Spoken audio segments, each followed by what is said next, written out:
அனைவருக்கும் வணக்கம். லாஸ்ட் வீடியோவில் மைனரை நாமினியாக நியமிக்கலாமா, மைனருக்கு வந்து PAN card Aadhaar card apply பண்ணலாமா, இதை பற்றி பார்த்தோம் நம்ம. இப்போ பேன் கார்டு அப்ளை பண்ணும்போது சில விஷயங்கள் வந்து கவனிக்கப்பட வேண்டிய சில விஷயங்கள் இருக்குது. அது என்ன அப்படின்னா, அப்ளிகேஷன் ஃபார்மில் வந்து ஃபிசிக்கலாக பேன் கார்டு பிரிண்ட் பண்ணி தரதில் வந்து நேம் வந்து எப்படி மென்ஷன் பண்ணணும், எப்படி பிரிண்ட் பண்ணி வரணும்னு கேட்டிருப்பாங்க. அதில் வந்து நம்ம வந்து இனிஷியலை மட்டும் யூஸ் பண்ணியிருப்போம். நம்ம இனிஷியல், அதாவது ஃபாதர் நேம் இனிஷியலை யூஸ் பண்ணி இப்போ பேன் ஹோல்டர் யாரோ அவங்க பேர் நம்ம மென்ஷன் பண்ணியிருப்போம். பட் ஐடி டிபார்ட்மெண்ட் அவங்க டேட்டா கேப்சர் பண்ணும்போது அவங்களோட டேட்டா பேஸ்லேருந்து ஃபுல் நேம் யூஸ் பண்ணியிருப்பாங்க. ஃபாதரோட ஃபுல் நேம் இனிஷியலை யூஸ் பண்ணியிருக்க மாட்டாங்க, ஃபுல் நேம் யூஸ் பண்ணியிருப்பாங்க. இப்போ என்னோட கேஸ்லேயே பார்த்தீங்கன்னா, இப்போ என்னோட பேன் கார்டு வந்து எம் கதிர்வேல்னு பிரிண்ட் பண்ணி வந்திருக்கு. பட் ஐடி டிபார்ட்மெண்ட் அவங்களோட டேட்டா பேஸில் பார்த்தீங்க அப்படின்னா மாணிக்கம் கதிர்வேல்னு இருக்குது, இல்லை கதிர்வேல் மாணிக்கம்னு இருக்கும்.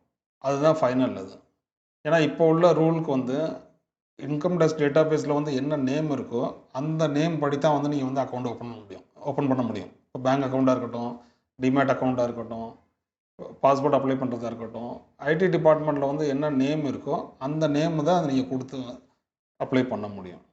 ஏன்னா இதில் வந்து இப்போ பேன் கார்டில் வந்து நான் வந்து எம் கதிர்வேல்னு மென்ஷன் பண்ணி எம் கதிர்வேல்னு நான் ஃபார்ம் ஃபில்அப் பண்ணி கொடுத்தேன் அப்படின்னா அது ரிஜெக்ட் ஆகி வந்துடும். இப்போ இந்த பேன் கார்டை வந்து திருப்பி ரீப்ரிண்ட் பண்ணிக்க முடியுமா அப்படின்னா ரீப்ரிண்ட் நீங்கள் பண்ணிக்கலாம். இப்போ எகைன் வந்து இப்போ ஐடி டிபார்ட்மெண்ட் பார்த்தீங்க அப்படின்னா ஃபிசிக்கல் கார்டு வந்து அனுப்புறதை இப்போ ஸ்டாப் பண்ணிட்டாங்க. அதுவும் ஆப்ஷனல் ஆயிடுச்சு. ஏன்னா உங்களுக்கு ஃபிசிக்கல் கார்டு வேணுமா இல்லை இமெயிலில் டிஜிட்டல் கார்டு தரவா அப்படிங்கிற ஆப்ஷன் அவங்க கேட்குறாங்க. ஸோ ஃபிசிக்கல் கார்டு அப்படிங்கும்போது சார்ஜ் பண்ணிக்குவாங்க.